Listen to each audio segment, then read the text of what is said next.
Hi, I'm Karen Harper from the Food for Thought project.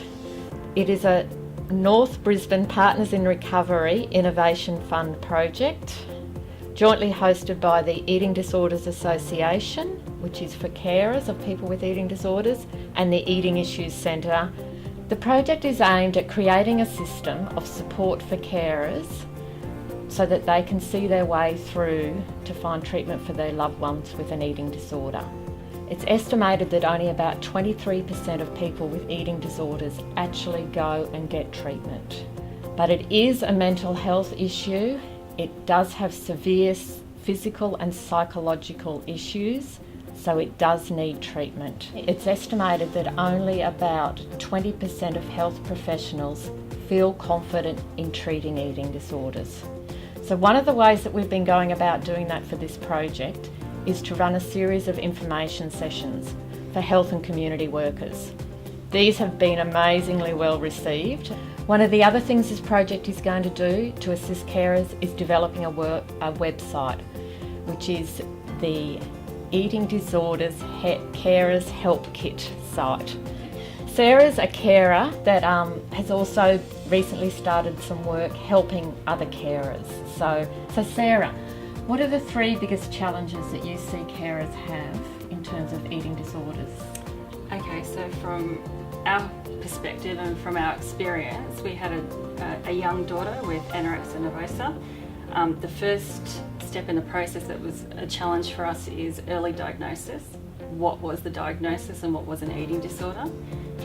Trying to find a clinician that could help us diagnose and understand what was going on. The second biggest challenge for us was access to information.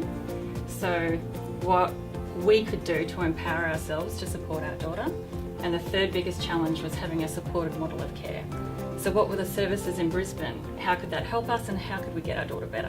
What are the most helpful things that have either been said to you or that you've discovered in terms of being a carer for eating disorders? So the discovery process was very organic, but we had to learn very early on to stamp our feet and to become an advocate for our daughter, which evolved into empowering us as carers. So the best advice I could give to someone is to research how to refeed your child. Recovery doesn't start unless we have good nutrition. The second one as carers is for us to have the skill set to be able to support someone who's chronically ill. We did not have that skill set and it was a learning process. And the other important thing, and it's reflective, is care for the carer, making sure it's 24/7. And it's a long journey.